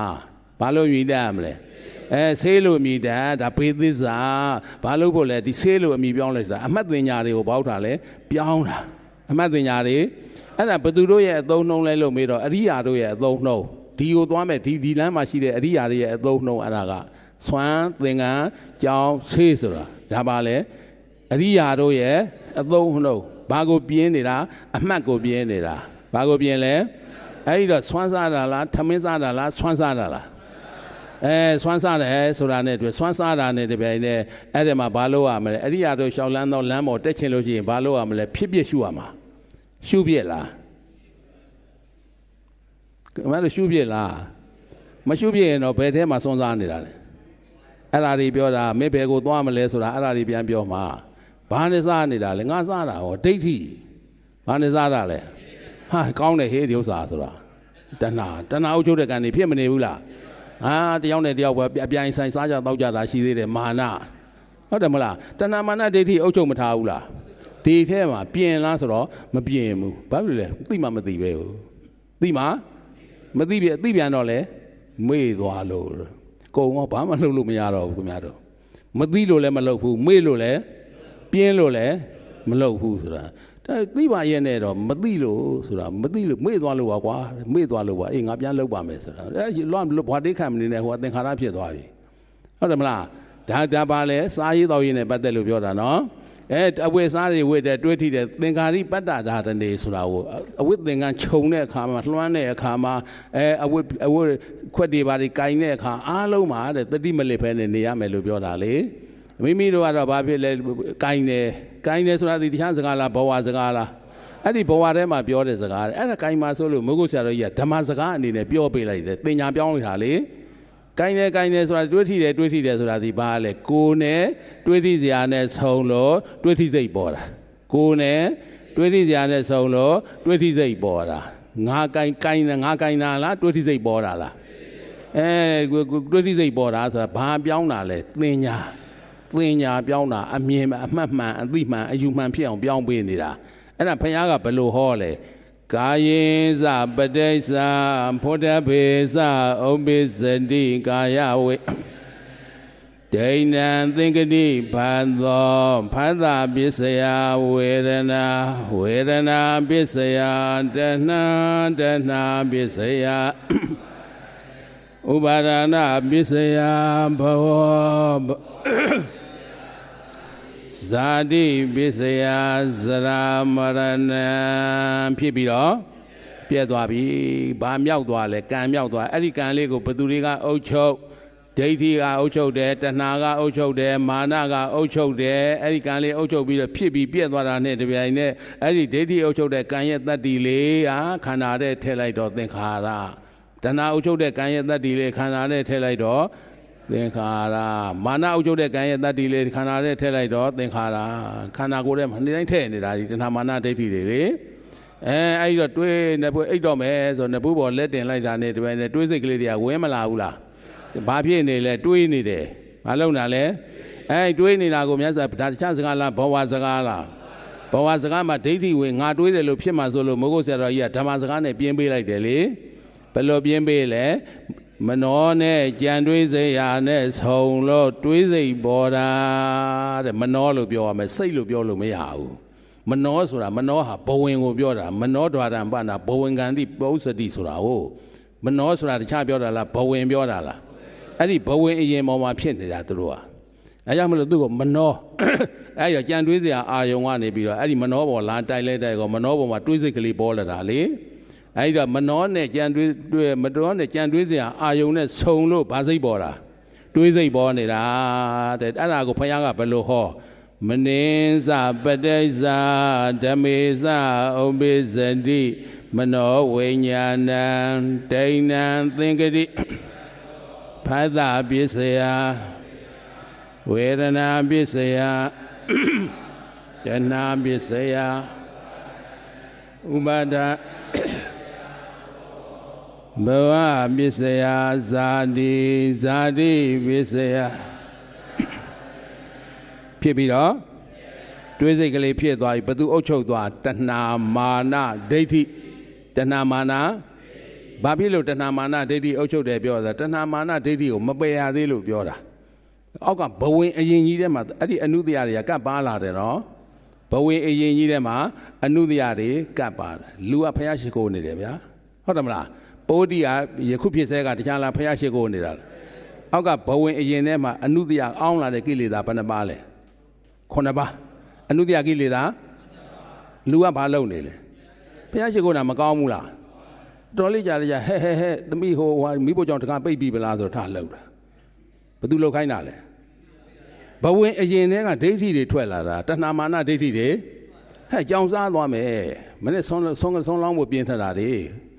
ကြောင်နှိုက်သွားမှဆိုလို့လေပစ္စည်းကိုကိုပစ္စည်းကိုတွေ့ထားတဲ့သဘောတွေမပါဘူးလားကိုပစ္စည်းငါပစ္စည်းဆိုဒိဋ္ဌိတွေရောမပါဘူးလားအရင်ဆုံးထွက်လာတဲ့ကောင်ကဒိဋ္ဌိနဲ့တဏှာပဲအရင်ဆုံးထွက်လာတာအဲ့ဒါမျက်နှာမူတော့ဖျားပဲမူတယ်လက်ဥကလေးတော့ဖျားပဲလှည့်ချီးမထားဘူးလားနောက်ကြောင်းလှည့်မပြောဘူးလားဘသူကလှည့်ခိုင်းတာကိလေသာအနုတ္တယဟုတ်တယ်မလားဘယ်ထဲမှာပါလားခင်ဗျားတို့ဂုရှိခိုးတာတော့ကုသိုလ်ပါရှင်းမှာတန်ရှင်းမှာတဲ့သရနဲ့ရှိခိုးနေတာဘုရားရှိခိုးတာလေနောက်လှည့်ပြောတာကဘယ်ကနေတွန်းထုတ်တာလဲအောက်ကဘဝင်အရင်တည်းကအနုတ္တယတွေကထွက်လာတာအဲ့ဒါတွေကနေလှမ်းပြီးတော့ပြောနေတာတဏှာမာနဒိဋ္ဌိတွေဖြစ်မနေဘူးလားတဏှာမာနဒိဋ္ဌိတွေဖြစ်နေတာဆိုတော့အောက်ကဘဝင်အရင်ကြီးအဲ့ဒါကိုသတိထားရမယ်အဲ့ဒီဘဝင်အရင်ထဲမှာရှိနေတဲ့အန္တရာယ်ကိုဖြစ်စေတဲ့တော့ငားလိမ့်မကန်ကြီးအိုခြင်းနာခြင်းသိခြင်းတရားကိုဖြစ်စေတတ်တာကအတွင်းမှာရှိနေတယ်ဟုတ်တယ်မလားအဲ့ဒါဟာမိမိတို့ရဲ့ဘာလဲခန္ဓာပရိစ္ဆသမုပ္ပါဘဝထဲမှာနေတာနော်ဘဝစကားတွေကြီးပြောနေတာအဲ့ဒါဒီဘဝထဲကနေပြောနေတဲ့ဒီဘဝစကားတွေထဲမှာနေပြီးတော့ဘယ်လိုနေကြတာလဲမေတော့စားတယ်မြင်တယ်ကြားတယ်နမ်းတယ်စားတယ်တွေးထီတယ်တွေးတော့ကြံစီတယ်လူပဲလူလို့ရမှာပေါ့လို့ပြောလူပဲဘာလို့ရမှာလဲဘာလဲဆိုတော့မြင်ရမယ်လေမြင်တယ်လေကိုယ်လည်းမြင်တယ်လေသားသမီးလည်းမြင်တယ်လေပစ္စည်းဥစ္စာတွေလည်းမမြင်ဘူးလားအဲ့ဒါတွေနဲ့ချိန်ကုန်မနေဘူးလားတခြားထဲမှာလားဘဝထဲမှာလားအဲ့ဒီဘဝထဲမှာနေတဲ့အခါဘဝထဲမှာနေတော့ဒါတွေမြင်နေတာအလုံးစိမ်းချုပ်ပြောလဲပြောကောရောင်ဝါးနေတာဘယ်လိုနေတာလဲရောင်ဝါးနေပြီးတော့နေပြီးလဲပြီးတော့ဖြစ်ပြက်ကလေးရှုပါအောင်ဆိုတော့လေဖြစ်ပြက်ကရှုတတ်လားဆိုတော့မရှုတတ်ဘူးဖြစ်ပြဒီကထွက်ရကောင်းမှန်းလဲမသိဘူးကိုယ့်ဘဝထဲမှာကိုပြောမနေဘူးလားအဲ့ဒီထဲမှာပြောနေတယ်များဒီထဲမှာရောင်ဝါးနဲ့ရောက်လာတယ်ရောင်ဝါးနဲ့နေတယ်သေတော့ဘယ်ကိုသွားမလဲဒီနေရာကိုပြန်မေးရမှာကမင်းဘယ်ကိုသွားမလဲလို့ပြန်မေးရမှာဟုတ်တယ်မလားပြန်မေးကြည့်လိုက်စမ်းအဲ့ဒီမြင်တယ်ကြားတယ်နားတယ်စားတယ်ဆိုတာစိမ်းချုပ်လိုက်ရင်ကိုလုံနေတဲ့အလုပ်တွေကမြင်တယ်ကြားတယ်နားတယ်စားတယ်တွေးထိတယ်တွေးတော့ကြံစည်နေတယ်ဒါပဲမရှိဘူးလားအဲ့ဒါဒီကြောင့်ဖြစ်လာတာတွေကာယကံမှုဝစီကံမှုမနောကံမှုတွေသူတို့ကြောင့်ဖြစ်လာတာလေအဲ့ဒီမှာဘယ်သူရှိလို့လဲမြင်တယ်ဆိုင်နေတယ်နဲ့တဏှာမာနဒိဋ္ဌိကဝင်ကတ်သွားပြီတဏှာမာနဒိဋ္ဌိကအဝိဇ္ဇာကမှောင်ချပေးထတာလေအဝိဇ္ဇာကမှောင်ချပေးတာငါပါกว่าလို့ပြောတာဒိဋ္ဌိအဝင်မလာဘူးလားမှောင်ရိပ်ကိုခိုတာကဒိဋ္ဌိမှောင်ရိပ်ခိုတာကဒိဋ္ဌိကိုလုံးမှကိုစားအမှာပေါ့ဆိုတာကတခြားဝင်လာပြန်တာတဏှာလားငါလာမစမ်းနဲ့ငကားမှန်းသိအောင်အမောက်ထောင်ပြမယ်ဆိုတာကမာနကဲမြင်တာနဲ့တပည့်နဲ့တဏှာမာနဒိဋ္ဌိလာမလာဘူးလားအဲ့ဒီတဏှာမာနဒိဋ္ဌိရှိနေတယ်ဆိုတော့ဒီထဲကနေပြီးတော့ဘယ်ကိုသွားမလဲပြီးတော့ဒီဘုံအပြင်ကိုထွက်လို့မရဘူးအထက်ဘဝအောဝစီဓမ္မဘုံအပြင်ဘဝတိုင်အောင်ဓမ္မအပြင်ကိုတတပူလောက်တော့ခင်ဗျားတို့ရောက်မယ်ရှိရမဲ့မရောက်ဘူးကိုတတပူလောက်တော့အားထုတ်မယ်ဆိုတော့မရောက်ဘူးလားနောက်ကမဲ့ကိုမရောက်နိုင်ဘူးဒီထဲထွက်လို့ရမလားမရဘူးဘာဖြစ်လဲနိဒာမိစ္ဆာဒိဋ္ဌိဆိုတဲ့မိစ္ဆာဒိဋ္ဌိကပိတ်လောင်ထားတယ်လေဒီထဲကနေထွက်လို့မရအောင်မှောင်းပဲမိတ်နေတဲ့ထဲမှာဒိဋ္ဌိကနောက်ကနေအမြဲတမ်းကပ်ပြီးမိမိကကပ်ပြီးမှောင်ရိပ်ခိုပြီးထွက်လာတာပဲဒိဋ္ဌိဘယ်နှမျိုးလဲ3မျိုးဒိဋ္ဌိဘယ်နှမျိုးလဲ3မျိုးကဘယ်သူလဲသက်ကာယဒိဋ္ဌိသတ္တရဒိဋ္ဌိဥစ္စေတာအဲ့ဒါဘာမှလဲခန္ဓာထဲမှာလို့ပြောတာတဲ့မနောထဲမှာစိတ်ထဲမှာကိန်းနေတာလေစိတ်ထဲမှာကိန်းပြီးတော့နေတဲ့ကြောင့်အဲ့ဒါဘာဖြစ်လဲဆိုတော့နှလုံးအိမ်ကိုအဲ့ဒီ3ကောင်ဖြက်နေတာနှလုံးကိုဒီဒိဋ္ဌိဘယ်နှပါဖြက်နေတာ သုံးပါးဖြစ်နေတာအဲ့သုံးပါးဖြစ်နေတာအဲ့ဒါဘာနဲ့တူသလဲမေးတော့နှလုံးအိမ်ပြည့်စည်သွားရင်နှလုံးယောဂတွေဘာတွေမရဘူးလားဘာကြောင့်ရတာလဲဒိဋ္ဌိသုံးကောင်ကြောင့်ဒိဋ္ဌိသုံးကောင်ဟာပိုးသုံးကောင်နဲ့ဆိုးတယ်ပိုးသုံးကောင်ကဘာလဲအေဖို့ရဲ့အဲ့ကောင်သုံးကောင်တန်ရင်တဘွားပဲသေပါလေအဲ့ဒီကောင်သုံးကောင်ကြတော့ကြောက်လိုက်တာသေတာတော့မှပဲဘောပလတ်စတစ်ကြီးနဲ့အုပ်ထုတ်ပြီးတော့မှလုံကြုံအောင်လုပ်ပြီးမှတုတ်တန်ပို့ရတာဘာလို့အန်တရများလို့လေအန်တရများတဲ့အတွက်ကြောင့်အဲ့ဒီပိုးသုံးကောင်ကတဘွားပဲတတ်တယ်ဟိုပိုးသုံးကောင်ကစမတင်တန်တာသေခဲ့ရတဲ့အချိန်မောင်းလေးမနှဲတော့ဘူးဟုတ်တယ်မလားဘသူတတ်တာလဲအဲ့ဒိဋ္ဌိသုံးကောင်တတ်တာဟုတ်တယ်မလားတတ်ပြီးတော့အထက်ကိုပို့တာလားအောက်ဆွဲချတာလားကဲသေတော့လေကိုကျိုးနေသေးတယ်လေအဲ့တန်တရာမှာမင်းပဲကိုသွားမလဲလို့ကိုမေးတော့ငါတဏှာပဲပြီဗလားဒိဋ္ဌိပဲပြီဗလားမာနပဲပြီဗလားဒါဆိုရင်မလွယ်ဘူးဟုတ်တယ်မလားမပဲဘူးတရားမြတ်စွာဘုရားကပြောတယ်ဒီထဲမှာနေတဲ့ကောင်တွေလူတသိန်းနဲ့တသိန်းသေးလို့သူကတိတယောက်မရောက်ပါဘူးကွာဆိုတော့တသိန်းနဲ့တယောက်ပြောထားတာအကျိန်တသိန်းနဲ့တစ်ချိန်အကျိန်တသိန်းနဲ့လူတသိန်းနှစ်တသိန်းသေးလို့သူကတိတယောက်မရောက်ဘူးလို့ပြောတာရောက်တယ်လို့ပြောတာမဟုတ်ဘူးအစွန်းထွက်နေလို့ပြောတာပေါ့အဲ့တော့တသိန်းတော့မကဘူးတသိန်းခွဲနဲ့တယောက်တသိန်းခွဲနဲ့တယောက်အဲ့တော့မိမိတို့ဒီနေ့လူဘဝတစ်ချိန်ရောက်မလာဘူးလားလွန်ခဲ့တဲ့တသိန်းအချိန်တသိန်းခွဲတုန်းကဗမာလဲအောက်မှာအပယ်လေးပုံမှာခုအပေါ်ကိုတစ်ချိန်ရောက်လာပြီနော်မြတ်စွာဘုရားလက်ကမ်းကြီးအနှစ်တရာကြာမှတစ်ချိန်ပဲပေါ်တယ်လို့ပြောတာနော်အဲ့တော့အပေါ်ကဒီလူပြည်မရောက်မလာဘူးလားဒီကနေပြန်ရင်ဘယ်ကြာအောင်မှာလဲအောက်ပဲပြန်ဆင်းအချိန်မောင်းဘယ်လောက်ကြာအောင်မလဲငရဲကြသွားရင်ပြန်တက်လို့လွယ်ပါအောင်မလားအတက်သာအဆင်းသာရှိတယ်အတက်မရှိဘူးအဲ့ဒါတွေကအဆင်းသာရှိတယ်အတက်မရှိဘူးဒီအောက်ကျသွားရင်လေကုသိုလ်ကောင်းမှုတွေလုပ်လို့ရသေးလို့လားဟိုလွန်လေပြီးတော့အဲ့ဒီကံကြီးတွေကုန်းသွားတဲ့အခါကျမှကုသိုလ်ကံကကဲမေးတက်ချင်းတက်တော့ဆိုတစ်ချိန်ခွင့်ပြုလိုက်တာလေခုမိမိတို့ကတစ်ချိန်ရောက်မလာဘူးလားအဲ့ဒီရောက်လာတဲ့တစ်ချိန်လေးမှာဘာလုပ်နေတာရောင်းဝါဝါဘာလဲဘာတွေလုပ်နေသားရေးသမီးရေးစီးပွားရေးဟုတ်တယ်မလားအသားရေးသမီးရေးစီးပွားရေးကိုလုံးမှကိုစားမှာကိုရှိမှကိုစားမှာကိုကျမ်းမာရေးမကောင်းတော့ဘယ်သူကလာကုပေးမှာလဲဟုတ်တယ်မလားကျမ်းမာရေးမကောင်းတော့ဘယ်သူကကုပေးမှာလဲကိုမရှိတော့ဘယ်သူကလာကြွေးမလဲတဲ့ကိုလုံးမှကိုစားမှာဆိုဘယ်သူဥဆောင်နေလဲဒိဋ္ဌိဥဆောင်နေတယ်လေအဲ့ဒိဋ္ဌိဥဆောင်နေတာမိမိတို့ဖြစ်တယ်တဏှာရောမပါဘူးလားမာနရောမပါဘူးလားတဏှာမာနဒိဋ္ဌိဥဆောင်ပြီးတော့လောက်ကင်ဆောင်ရွက်နေတဲ့ပုံကိုယ်တွေဒီရောင်ဝါးဝါးနဲ့နေရင်သေရင်လဲရောင်ဝါးဝါးနဲ့ပဲသေမှာခင်ဗျားတို့ဒီဘက်ကိုသွားပြီးတော့သုလသောတာပန်နေသွားမျောကုန်းမနေနဲ့မရဘူးဟုတ်တယ်မလားဒီထဲမှာနေပြီးတော့ရောင်ဝါးဝါးနဲ့နေရောင်ဝါးဝါးနဲ့သေခဲ့လို့ရှိရင်တော့လောဘနဲ့သေပြိတ္တာပြေသွားလဲပြီကွယ်လောဘရှိတဲ့သူတဲ့လောဘရှိတဲ့သူကြီးပဲသွားအပေါ်ကနေကြည့်နေတာလေဟုတ်တယ်မလားဘာရှိလို့လဲဒိဋ္ဌိမဖြုတ်ရသေးလို့ဘာမဖြုတ်ရသေးလို့လဲဒိဋ္ဌိမဖြုတ်ရသေးတော့အောက်ဆွဲချလိုက်တာလေဒိဋ္ဌိမဖြုတ်လို့အောက်ဆွဲချတာလောဘသက်သက်ကလေးနဲ့တဏှာသက်သက်နဲ့သေရင်တဏှာနဲ့သေရင်လောဘကဒိဋ္ဌိကခွင့်ပြုလိုက်မယ်ဆိုရင်လူပြည်နတ်ပြည်ရောက်သွားမှာပေါ့ဒိဋ္ဌိကခွင့်ပြုလိုက်ရင်အချိန်တသိန်းခွဲမှာတစ်ချိန်ခွင့်ပြုမှာလေတဏှာစီမံခွင့်ရမှာလေဒိဋ္ဌိတဏှာတဲ့ဒိဋ္ဌိကပိုကြောက်ဖို့ကောင်းတယ်တဏှာတဲ့ဘယ်လိုကပိုကြောက်ဖို့ကောင်းဒိဋ္ဌိကအချိန်တသိန်းခွဲပြေကမှကဲမင်းအလှဲ့လေမင်းပို့လိုက်တော့ကွာအဲ့ကောင်ဆိုတော့သူကတိရောက်မလာဘူးလားအဲ့ဒါဟိုကဒိဋ္ဌိကခွင့်ပြုမှာဟုတ်တယ်မလားအဲ့တော့များသောအားဖြင့်တော့မိမိတို့ဟာတခြားရောက်ဖို့လားဒိဋ္ဌိဆွဲချခံရမှာလားတန်တရာမှာမင်းပဲကိုသွားမလဲမေတော့ဩငါမှာလောဘလည်းရှိနေတယ်ဒေါသလည်းရှိနေတယ်မောဟလည်းရှိနေတယ်တကယ်လို့မြတ်သေရညောင်ဆောင်လျှောက်ဆက်တဲ့အခါမှာဒိဋ္ဌိကတန်လန်းသူကဒိဋ္ဌိကတော့အခြေမိကအသွေးတဲ့အသားထဲမှာကိုအောင်းနေတာနော်ဘယ်ထဲမှာအောင်းနေလောဘကဂုမဖြစ်တာသားသမီးလေးတွေခင်လို့သားသမီးရှိတော့သားသမီးတန်ရောစင်မရှိဘူးလားသားသမီးမရှိတဲ့လူကြတော့ရှိတော့လောဘမရှိတော့ဘူးလေသားသမီးတန်ရောစင်ရှိအောင်မလားဘုန်းကြီးတွေသားသမီးတန်ရောစင်ရှိလားရှိတယ်မွေးစားတာတွေဟုတ်တယ်မလားအဲ့ဒါအပိုရှုပ်တာလားဟုတ်လားအပိုရှုပ်တာအဲ့တော့ဒီတန်ရောစင်ကတဏှာဆိုတဲ့တန်ရောစင်ဒိဋ္ဌိကတဏှာတစ်ခါတရံမှဖြစ်တာဒိဋ္ဌိကတော့အသွေးတဲ့အသားထဲမှာကိုအောင်းနေတာအသွေးတဲ့အသားအောင်းနေတဲ့ဒိဋ္ဌိကအဲ့ဒါမှမလို့သူလက်ဦးနေတာပေါ့လက်ဦးနေတာလက်ဦးဆွဲချတာအဲ့တော့ဆွဲချတဲ့ကလောဘဖြစ်လာပြီဆိုတာနဲ့ဒီပိုင်းနဲ့သွားပြီဘယ်ရောက်သွားလဲပြိတ္တာပြီဘယ်ရောက်သွား လောဘကဆွဲချသွားတာလားဒိဋ္ဌိကဆွဲချတာဒိဋ္ဌိကဆွဲချလိုက်တာလောဘလေးပါလာလို့ပြိတ္တာဘုံမှာတင်တာလောဘပါလို့ဘယ်မှာတင်လဲပြိတ္တာဘုံဟာတခြားအနာမှာလားလူပြည်လူလောကနာလားမြတ်စွာဘုရားရှင်ကိုရမကြီးဟောထားတယ်တီတော်ကုတ်တွေသူတိဋ္ဌံတည်တယ်အိမ်ရဲ့ခြံစည်းတန်းတွေတကဟွာခြံစည်းတန်းတွေ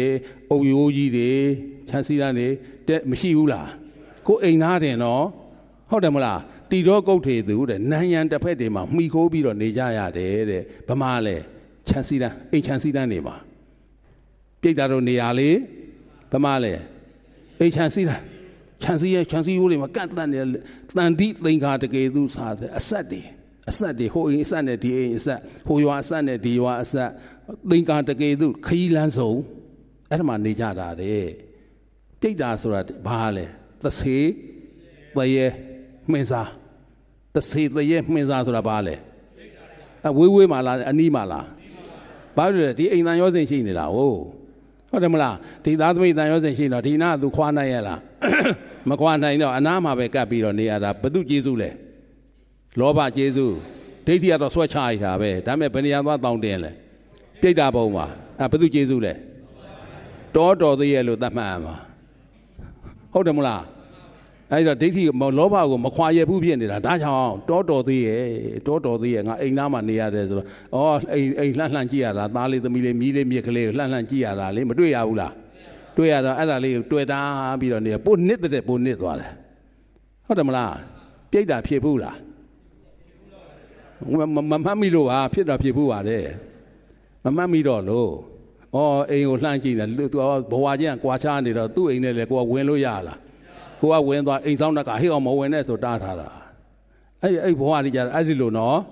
အနေစရာမရှိတဲ့အခါကျသစ်ပင်လေးခိုးကပ်ပြီးတော့မနေရဘူးလားအဲ့ဒီသစ်ပင်ပိုင်းနဲ့အကောင်ကလာပြီးလဲပဲဟိအောင်ကနေရာမနေနဲ့သွားဆိုသွားပြန်တာပြိတ္တာလေဟုတ်လားထမင်းစားဖို့ကြတဲ့ခါကျတော့စားစရာရှိရဲ့လားဘယ်နေရာမှာသရုဒီသားကျွေးနေတယ်ဘယ်နေရာမှာလှူကြီးလုံးတယ်ဆိုသွားကြပြန်ဟိုလဲရောက်ကိုလဲအနာရောက်တော့ကုန်းသွားပြီတော့ပြန်လှည့်ရတာဟုတ်တယ်မလားအဲ့ဒါပြိတ္တာဘဝဘယ်ဘဝလဲသားတွေသမီးတွေရတယ်အမေကြီးအမျှအဖေကြီးအမျှလို့မလုပ်ဘူးလားအဲ့ဒါကြတော့လေကိုကမှအလုံများနေလို့လိုက်ရှားနေရတာလေအနားမှာအမျှဝေဒန်ကြားလိုက်လားမကြားလိုက်ဘူးဘာဖြစ်နေလို့လဲစားရင်းတောင်ရည်အတွက်ရှားနေရလို့ထမင်းချက်လို့မရဘူးနော်စားရင်တော်ရည်အတွက်ရှားနေရတဲ့ခရီးလွန်နေတဲ့ကောင်သားသမီးတွေကုသိုလ်ကောင်းမှုပြုလုပ်လိုက်တာကိုကသိလားမသိလိုက်တဲ့အတွက်ကြောင့်သာဓုခေါ်နိုင်ရဲ့လားမခေါ်နိုင်ဘူးတဲ့အလုံများနေလို့ဒါကြောင့်မလို့ဟိုတယ်လီဖုန်းလေးတွေစကားပြောတော့သူဘာလဲအလုံများနေတဲ့အတွက်ကြောင့်တယ်လီဖုန်းမကင်လို့အချိန်စီသွားပြီပေါ့နောက်တစ်ချိန်ထပ်ခေါ်ပါအောင်ဆိုလို့တာမဟုတ်တော့နောက်တစ်ချိန်ထပ်ပြီးတော့ဘာလုပ်ရမလဲအဲ့ဒါပေတဥဒိတာဒါနှစ်စဉ်ဘု து ရည်စူး၍ဆိုတာလှူးလို့နေတာအမြဲတမ်းရည်စူးတဲ့ကုသိုလ်ဟာအဲ့ဒါဟာဟုတ်တယ်မဒီချိန်မရနောက်တစ်ချိန်တော့ရမှာပဲဆိုတဲ့ရွယ်ချက်လေအဲ့ဒါဘယ်သူတွေအတွက်လဲပြိတ္တာတွေအတွက်ဟုတ်အောက်မှာဒိဋ္ဌိဆွဲကြလို့ငရဲမြန်ရောက်သွားရင်စက်ပိတ်သွားရင်ဆက်သွယ်လို့ရအောင်မလားအဲ့တော့ကိုမြတ်အဲ့နေရာရောက်သွားရင်သားသမီးအားကိုးလို့ရအောင်မလားဘာဖြစ်နေလဲစက်ပိတ်သွားပြီအကြောင်းကြားတာမသိတော့ဘူးလေစက်ပိတ်သွားပြီတဲ့ငရဲရောက်သွားရင်လေအဲကြောင့်မလို့နောက်တစ်ချိန်လည်းပြန်ခေါ်လို့မရဘယ်လိုခေါ်မရတော့ကိုကံကုန်းမှပဲကိုလွတ်တော့မှာအဲ့ဒီတော့ဆိုလိုရင်းသဘောကမင်းတန်တရာမှာမင်းဘယ်ကိုသွားမလဲမေးတော့ဒိဋ္ဌိလည်းမဖြုတ်ရသေးဘူးဖြုတ်ပြီဗလားလောဘလည်းမရှိဘူးလားဒေါသကောမရှိဘူးလားမောဟကောမရှိဘူးလားလောဘဒေါသမောဟရှိနေတဲ့ကြောင့်အပယ်လေးပုံကလွတ်လန်းကြွလန်းရှိအောက်ပဲကြမှာပဲဟုတ်တယ်မလားအဲ့တော့အောက်ပဲကြမှာပဲဆိုဒီဘဝတွေကတော့ထွက်မြောက်ဖို့ရန်အတွက်အရေးကြီးကိုဒီနေ့လိုနေတယ်အရေးမကြီးဘူးလားရွှေရှိတာငွေရှိတာရွှေမိုးရတာငွေမိုးရတာအရေးမကြီးဘူးလေဒီထဲကနေပြီးတော့ဒီဘဝတွေကလွတ်မြောက်ဖို့အတွက်အရေးကြီးတယ်ဆိုတော့လွတ်မြောက်ဖို့ထွက်ရလမ်းကြီးကိုမြတ်စွာဘုရားကပြောထားပြီးပြီလေဒီထဲကထွက်ရလမ်းမပြဘူးလားပြလားဘယ်နေရာကနေထွက်ရမလဲမေးတော့ဝေဒနာနဲ့တဏှာကြားကထွက်ပေါ်กว่าဝေဒနာနဲ့ဝေဒနာနဲ့တဏှာကြားကထွက်ဆိုတော့ဝေဒနာနဲ့တဏှာကဘမှာလဲဘဝမှာလားခန္ဓာမှာလားဒါပြအဲ့ဒီဝေဒနာနဲ့တဏှာဆိုတဲ့ခန္ဓာလောကကိုမြင်နိုင်အောင်ဘယ်ကိုချင်းကပ်ရမလဲကဲမြင်တယ်ဆိုတာဘာစကားအဲ့ဒါချင်းကပ်ပေါ့ဆရာသမားကပြောတယ်တတိယဝိရိယစိုက်ပညာနဲ့ရှုနားလည်အောင်ပြောလဲပြောခုမြင်ခုချက်ချင်းကြည့်ကွာလို့ပြောရတာခုမြင်လို့ကိုသိတာတတိချက်ချင်းက စိုးဆိုင်ကြည့်လိုက်တာလေးကဧကကတသတိဝိရိယတရားဘဏ္ဍပါပေါင်းသုံးပါးပေါင်းလိုက်တာတခြားအုပ်စုလားသမာဓိအုပ်စုလားသမာဓိအုပ်စုဖြစ်မကြည့်လိုက်ဘူးလားကြည်လဲကြည့်လိုက်ကောကြည်လဲကြည့်လိုက်ကောကြည်တယ်ကြည်လဲကြည့်လိုက်ကောဟောကြည်ရင်တွေ့ရမယ်ကြည်ရင်တွေ့ရမယ်ဘာတွေ့သလဲဆိုတော့ယုတ်နဲ့နာအကြောင်းအကျိုးဆိုတော့ခန္ဓာ၅ပါးဆိုတာမရှိဘူးလားကြည့်လိုက်ခုမြင်ခုကြည့်ကြားလို့ကြည်တာကြားတယ်ဆိုတာကဘဝစကားအဲ့ဒီကြားတယ်ဆိုတာလေးနဲ့နောက်ကကြည့်တဲ့သမာဓိတတိဝိရိယဧကဂရပေါင်းထားတဲ့သမာဓိလေးနဲ့တဲ့မသွားဘူးလားဆုံးမသွားဘူးလားအဲ့ဒါတခြားလားဖတ်တာလားတွေ့သွားတာနဲ့တပြိုင်နက်တခြားကိုတွေ့တာလားဖတ်တာလားဘာကိုကြည့်တာလဲကြားတယ်ဆိုလို့ကြည့်တာကြားတာဟာဘာလဲလို့မေးလဲမေးကောကြည်လဲကြည့်ရမယ်တဲ့တွေ့လဲတွေ့ရမယ်မင်းတွေ့ပြီဖြစ်တဲ့အတွက်ကြောင့်မင်းမြင်လားတဲ့မျက်စိရဲ့နားရဲ့အသံရဲ့ကြားစိတ်ရဲ့ဘယ်နှခုပေါင်းထားတာနားရဲ့အသံရဲ့ဆိုတော့နားရဲ့အသံရဲ့နားကိုတဲ့အသံကလာတိုက်တဲ့အတွက်ကြောင့်ကြားစိတ်ပေါ်တာလို့မဟုတ်ဆရာတော်ကြီးကသင်မထားဘူးလားအဲ့ဒါဘာပရိညာဘုဒ္ဓဒါဝင်တရားသင်မပေးလိုက်ဘူးလားအဲ့ဒါမိမိတို့ကဘယ်တဲ့ထဲတာစိတ်တဲ့ထဲအဲ့ဒါကိုဘာဆရာသမားသင်တာကအမှန်တိုင်းဘုရားဟောတဲ့အတိုင်းသင်တာကယောနိသောမိမိတို့စိတ်ထဲကမနတိထဲထတာကကာရဆရာသမားသင်တာနားနဲ့အတန်နဲ့ဆုံလို့ကြားစိတ်ပေါ်တာလို့ဆရာသမားကသင်မထားဘူးလားအဲ့ဒါစိတ်တဲ့ထဲထားပြီးကြည့်လိုက်တော့မတွေ့ဘူးလားတွေ့တော့ဟေ့မင်းမြင်လားလို့မေးတာဟုတ်တယ်မလားမြင်လားကရင်နေရေနှစ်နီးတော့သွားမလုံးနဲ့နော်ရေထဲနှစ်ပြီးတော့မြင်လားမေးတာဘယ်သူမြင်ခိုင်းနေတာလဲကိုယ်ဆိုင်ဘုရားမြင်လို့မရဘူးတရားမြင်မှရမှာဘယ်သူမြင်ရမှာလဲဗုဒ္ဓဘာသာကတရားမြင်ရမယ်မြင်လားမကြည့်တာမကြည့်ရင်မတွေ့ရမယ်ကွာတွေ့ရင်မြင်ရမယ်လို့မပြောဘူးလားဟာမြင်တယ်ဘာကိုကြည့်တာလဲကြားတယ်ကိုကြည့်တာဘာကိုကြည့်တာလဲဘာတွေလဲနားရဲ့အသံရဲ့ကြားစိတ်ရဲ့ပြေးစမ်းယူပြစမ်းဘယ်ကလွတ်သွားပညာကလွတ်သွားပြီဘယ်ကလွတ်သွားမရှိဘူးလားကဲမင်းပြောအဲ့ကြားတယ်ဆိုတာလေအလုံးလေးတောင်အတူရှိပြောစမ်းပြောနိုင်လားမပြောနိုင်ဘူးဆိုတော့မရှိလို့လားရှိတယ်ဘယ်ပြောနိုင်မလဲကွာဘာလဲမဘာဖြစ်လဲအလုံးလေးတောင်အတူရှိမှမရှိပဲနဲ့ဒါပေမဲ့ဘာလဲကွာဆိုတော့သဘောလေးဘယ်နှခုမြင်ရနာရဲ့အတန်ရဲ့ကြားစိတ်ရဲ့ဆိုတာဒီခြားသဘောလေးတွေလား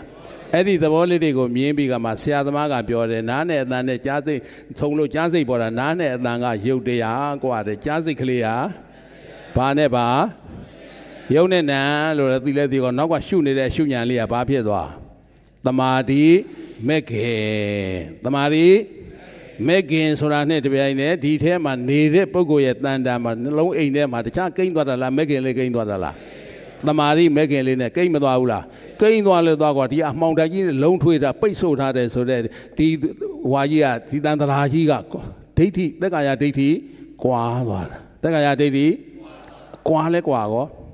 ထွက်တာကွာလဲကွာရောထွက်တာဘာနဲ့ဘလူကခွာပေးတာလဲသမာဓိကခွာလဲခွာကောမထွက်ဘူးလားထွက်လား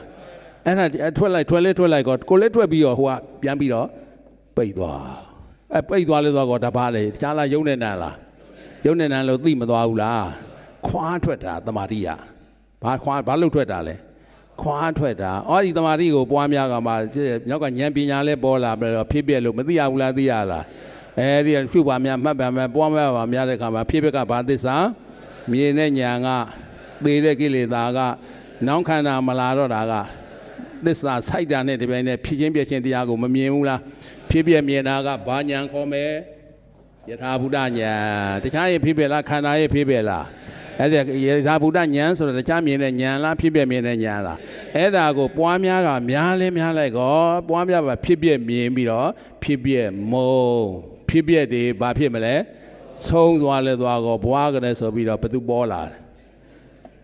နိဗ္ဗာန်ဘာပေါ်လာလဲဒီသမုဒိသစ္စာဆိုတဲ့ပညာကြီးကဒီနိဗ္ဗာန်ထီအောင်မပါတော့ဘူးနော်ဒီသမုဒိသစ္စာကြီးကသူ့ထားကုနာခွာထားခဲ့ပြီသူ့ကိုခွာထားတဲ့ယုံနာခန္ဓာရဲ့ဖြစ်ချင်းဖြစ်ပြက်မြင်ဖြစ်ပြက်မုံလဲမုံလိုက်ကောဘသူကပေါ်လာလဲအဲ့ဒီတခြားရောက်သွားတာလားနိဗ္ဗာန်ရောက်သွားတာဘယ်လမ်းလျှောက်လို့ပုထုဇဉ်တို့လျှောက်သောလမ်းဆိုတာကတခြားထဲမှာလားဒီသမုဒိသစ္စာနယ်ထဲမှာလား